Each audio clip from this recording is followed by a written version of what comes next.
Bonjour à toutes, bonjour à tous, très heureux de vous retrouver aujourd'hui pour une nouvelle vidéo, un nouvel épisode de Focus Synthé. On va aborder le système du coach cette fois-ci, ce nouveau système, pas si nouveau que ça maintenant, puisque ça fait déjà 5 matchs que Laurent Batles le met en place. Je parle bien sûr du 4-3-3. Saint-Etienne a commencé sa saison en 3-5-2 et après 5 journées, il a décidé de changer dès la sixième contre Caen en passant en 4-3-3 parce que c'était très compliqué pour Saint-Etienne. Dans cette vidéo, je vous propose de faire un premier bilan. On va bien sûr parler voilà, des points positifs, des points négatifs de ce système, des premières impressions que l'on a. Ça va être l'objectif de cette vidéo, un peu se focaliser sur tous ces aspects. Et ce qu'on a aimé, ce qu'on n'a pas aimé, il y a bien sûr beaucoup de choses à rajouter. Je peux pas rentrer plus dans les détails parce que déjà, j'en ai pas les capacités. Et puis voilà, c'est vraiment objectif zoomer sur ce que Laurent Batles met en place, essayer de comprendre si c'est bien pour nous, si c'est pas bien, essayer d'en comprendre les limites. Voilà, c'est l'objectif de cette vidéo. J'attendrai également vos avis en commentaire. Si vous n'êtes pas abonné, n'hésitez pas à le faire. C'est vraiment important pour soutenir la chaîne, tout comme mettre un like si la vidéo vous plaît, bien sûr. Vraiment, c'est pas grand-chose pour vous, mais pour moi, je vous assure que c'est énorme. Allez, j'arrête de parler et on va commencer avec cette vidéo.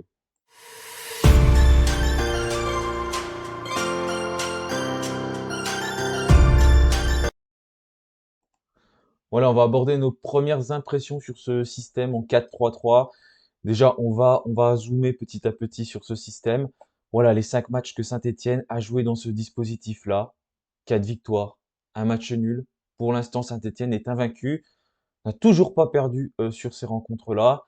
Et c'est plutôt intéressant parce qu'on voit qu'il y a 4 clean sheets consécutifs contre Concarneau, 3 Dunkerque et également contre Ajaccio.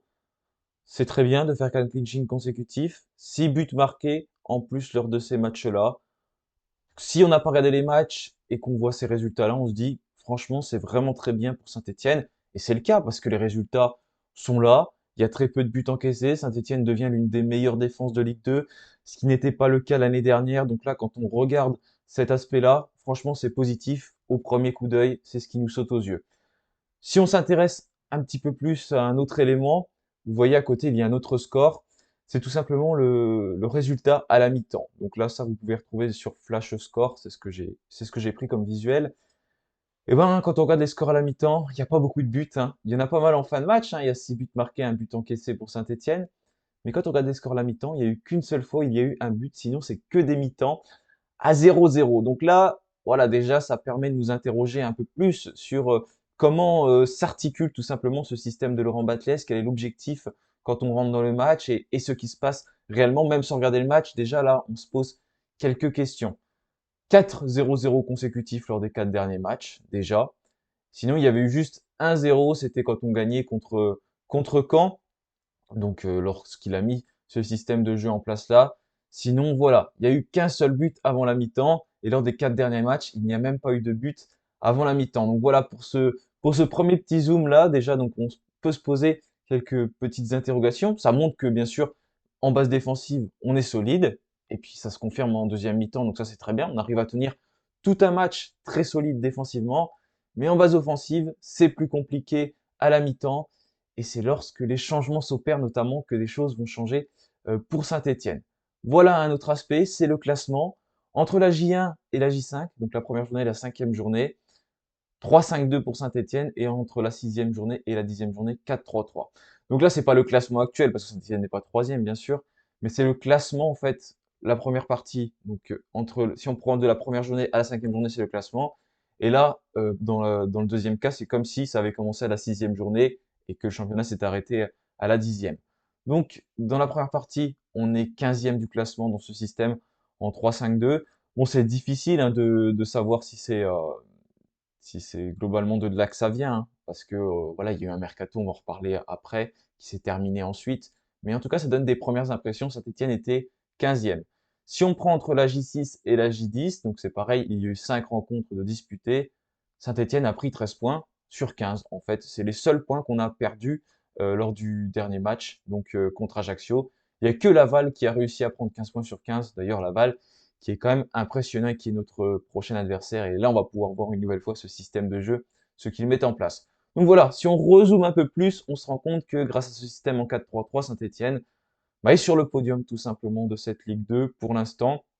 Donc ça montre quand même déjà des points positifs. Et justement, maintenant, on va parler des points positifs de ce nouveau système.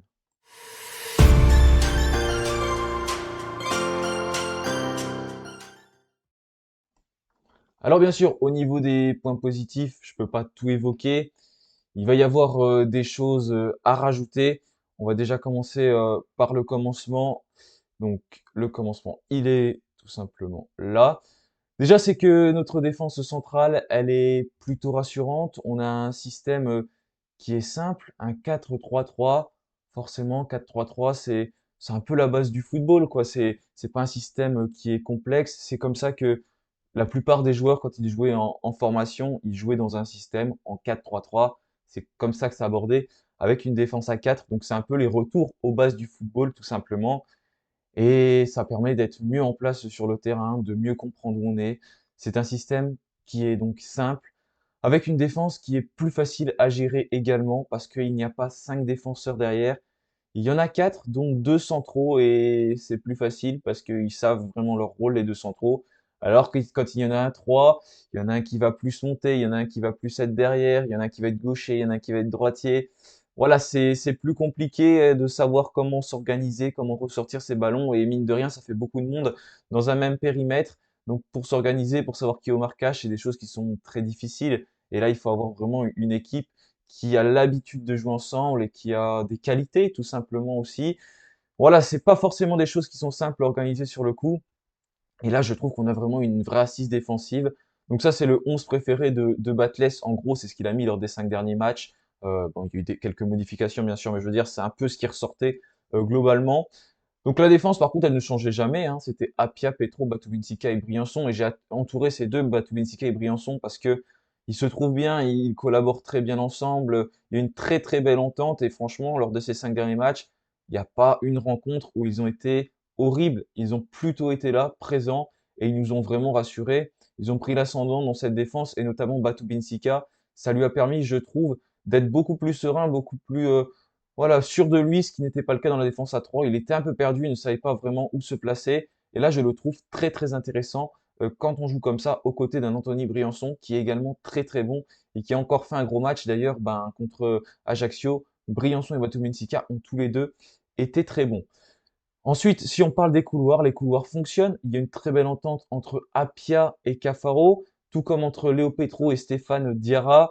D'ailleurs, on va y revenir hein, sur Stéphane Diarra. Mais voilà, c'est vraiment très très intéressant, je trouve, entre ces joueurs-là. J'aime beaucoup parce qu'ils apprennent à se connaître de plus en plus et ils se trouvent. Franchement, c'est assez propre techniquement entre eux. Bon, il y a des fois, il y a des joueurs qu'on voit moins, notamment sur les derniers matchs comme Cafaro, où il a été décisif, mais ça s'explique aussi par le fait qu'il était malade. Donc là, sur les 3 derniers matchs, c'est plus compliqué pour lui. Il faut qu'il revienne aussi.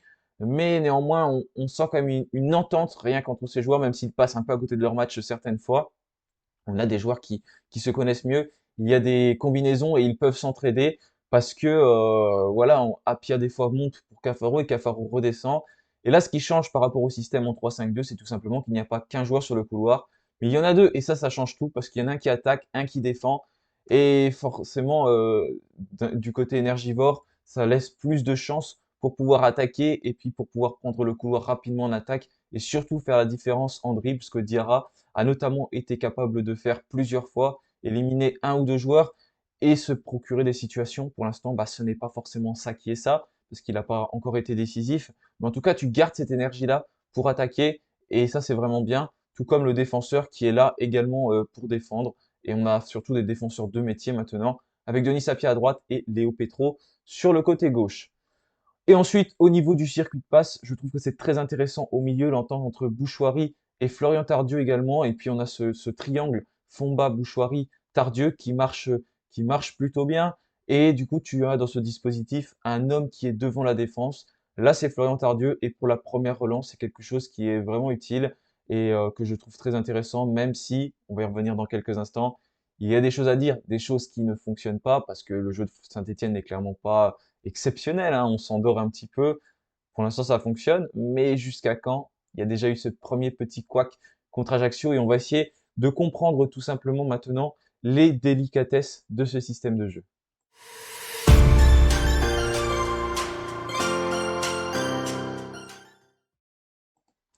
voilà, on peut pas que parler du positif, il faut aussi aborder un point un peu plus négatif quand on parle de ce système de jeu-là, parce que tout ne fonctionne pas. J'avais parlé tout à l'heure des scores, notamment à la mi-temps, où Saint-Étienne avait du mal aussi, hein. On prend pas de but, c'est très très bien, mais on a du mal à en marquer et c'est souvent les entrants qui font la différence.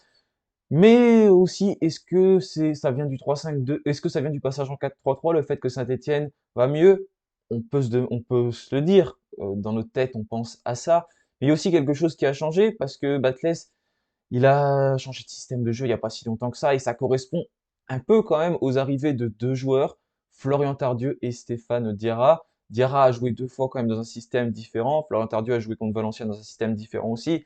Mais depuis qu'ils sont là, Saint-Étienne n'a tout simplement pas perdu, hein. Les deux joueurs n'ont jamais connu la défaite sous le maillot stéphanois.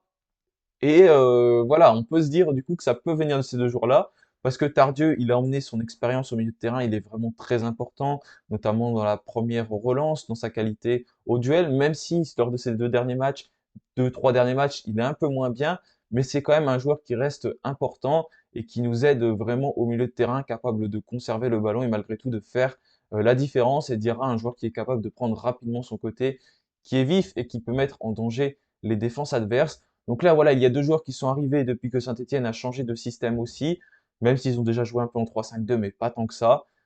Voilà, on peut se demander aussi si le fait que Saint-Etienne va mieux ne vient pas de ça et pas du changement de système. Voilà, je pense que vous avez compris ce que je veux dire aussi. Ça peut être le fait tout simplement qu'il y a deux nouvelles recrues par rapport à avant, où elles n'étaient pas là, et ça peut changer des choses aussi. Voilà, pour ce premier point, on va dire, c'est pas un point négatif hein, du coup, hein, parce que c'est surtout un point négatif pour se dire que ce n'est peut-être pas forcément le changement de système qui a changé les choses, mais plutôt l'arrivée de ces joueurs-là. Ensuite, je voulais évoquer d'autres choses, notamment ce lien milieu-attaque. Le lien milieu-attaque, il n'est pas forcément optimal. On peine à trouver nos attaquants, notamment Charbonnier, Sissoko, qui touche très peu de ballons. S'il ne décroche pas, il touche 20 ballons par match. Lors de son entrée en jeu hier, Charbonnier est rentré une grosse vingtaine de minutes. Il a touché 4 ballons. C'est vraiment peu et ça montre quand même les carences de ce système, notamment pour trouver les joueurs qui sont devant. On a des joueurs qui sont bons au milieu de terrain, mais qui s'éteignent un petit peu au fil du match, notamment Benjamin Bouchouari qui fait toujours des bonnes premières mi-temps et petit à petit, il commence à disparaître des radars. Donc ça, c'est un point négatif pour l'instant. Est-ce qu'il faudrait pas plus se jouer sur les côtés? Parce qu'on a aussi tendance à ne pas assez trouver nos joueurs sur les côtés. Et quand on les trouve, on voit qu'on les met en danger. Je parlais de Diarra. Cafaro aussi hier, hier, on n'est pas hier, parce que je tourne la vidéo le dimanche, mais Cafaro qui a mis en danger sur son côté la défense d'Ajaccio. Mais voilà, du coup, je trouve qu'on trouve peu nos joueurs aussi sur les côtés. Cafaro qui a été obligé de beaucoup dézonner, notamment contre lors du dernier match contre Dunkerque, pardon, lors du l'avant-dernier match à Geoffroy Guichard, et pour essayer de toucher des ballons parce qu'on ne le trouvait tout simplement pas assez sur les côtés. Donc voilà, ça c'est un petit bémol que je trouve, essayer de mieux les trouver, même si l'entente fonctionne bien entre Apia et Cafaro et entre Petro et Diarra, mais au milieu, on leur met trop peu de ballons, je trouve. Est-ce qu'il n'y a pas un jeu qui est trop lent sans véritable projection? Ça, c'est quelque chose qu'on peut se dire aussi. C'est souvent que le porteur de balle se trouve sans solution, a du mal à trouver des partenaires. Ça revient un peu à ce lien entre le milieu et l'attaque, mais je trouve que voilà, ça manque de projection dans ce système, de prise de risque. Il y en a certaines fois, notamment lors de l'entente sur les côtés. J'en reviens à ça, mais cette entente, elle fonctionne bien. Et hier, ça combinait notamment bien, du coup, c'est pas hier, hein, bon, je vais y arriver. Ça combinait bien entre Petro et Diarra, avant que Diarra sorte. Et d'ailleurs, pour moi, c'était un élément déterminant de cette deuxième partie de rencontre qui a été très compliquée pour Saint-Etienne.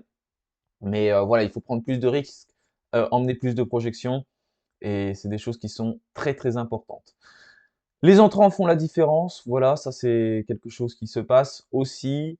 J'en ai parlé avec les buts tout à l'heure, mais c'est un petit bémol, du coup, ça montre que c'est peut-être pas forcément le système qui change les choses, mais les entrants qui sont bons, qui percutent et qui emmènent des choses. Sissoko a été décisif quand il est entré, Benteg a également provoqué un penalty, Mouefek a marqué, Chambaud, on le trouve aussi un peu plus intéressant, je trouve, lors de ses entrées en jeu. C'est souvent par le fait que les joueurs entrent en jeu que la différence se fait, donc ça peut être un petit bémol qui peut tout simplement expliquer le fait que Saint-Etienne va mieux. Bah, c'est pas un bémol vraiment parce que c'est positif, mais je veux dire par rapport au système de jeu, ça ne vient pas forcément de là, mais peut-être plus des joueurs qui entre. Et enfin, initier un pressing plus constant, ça c'est quelque chose que l'on fait trop peu. On l'a fait au début contre Ajaccio et petit à petit on est redescendu quand Diarra est sorti. Mais le pressing pour l'instant il n'est pas très bon, notamment quand Charbonnier est là, il y va trop peu parce que je pense qu'il ne peut pas y aller aussi. C'est compliqué pour lui. Mais en tout cas, ce pressing c'est un coup un joueur, un coup un autre et du coup ça permet aux équipes de mieux s'organiser. On a monté le bloc contre Ajaccio en début de match et là ça allait mieux. C'est ce qu'il faudrait réussir à faire un petit peu plus souvent. Donc voilà, j'ai tout simplement terminé. Non, il me reste une partie à aborder, pardon. Les avancantes qui sont trop esselées, donc ça je l'ai déjà évoqué en fait tout à l'heure, avec Charbonnier, Sissoko que l'on trouve trop peu et qui sont obligés de décrocher pour toucher des ballons. Ce pressing inconstant et les adversaires inefficaces ou défense solide. Voilà, je voudrais terminer cette vidéo comme ça. Est-ce que c'est nos adversaires qui sont inefficaces ou est-ce que c'est notre défense qui est solide? Je pense qu'il y a un peu des deux, parce que notamment contre Dunkerque, on a vu, ils ont eu du mal, les joueurs nordistes, à conclure, alors qu'ils ont eu beaucoup d'occasions, beaucoup de centres qui sont passés devant le but parce que du côté des latéraux, ça passait très facilement. Mais par contre, on a une défense solide parce que Briançon, Batoubensika notamment sont impériales dans leur duel et nous aident beaucoup. Voilà, j'ai fini de parler de ce système en 4-3-3. N'hésitez pas à me donner votre ressenti là-dessus. En tout cas, Saint-Etienne commence à être mieux, à ne plus encaisser de buts, ça c'est très bien. Mais attention néanmoins à savoir si c'est vraiment ce changement de système ou si ça vient de l'arrivée d'autres joueurs ou si tout simplement il y a une part de réussite parce que pour monter, il faut aussi avoir une part de réussite et là on remonte au classement. Ça peut s'expliquer comme ça avec des adversaires inefficaces, une défense solide. Bref, il y a beaucoup de choses à évoquer encore, mais moi j'en ai terminé. N'hésitez pas à me donner votre avis. Je vous souhaite à tous une bonne semaine et on se retrouvera, je pense, pour le live du match, mais ce sera pas les hommes, ce sera les féminines de Saint-Etienne qui vont affronter Lyon dans le derby. Ce sera ce samedi à 21h. Je vous retiendrai au courant de tout ça, mais normalement, je serai en live pour cette rencontre. Voilà, bonne soirée à tous et bien sûr, allez les Verts!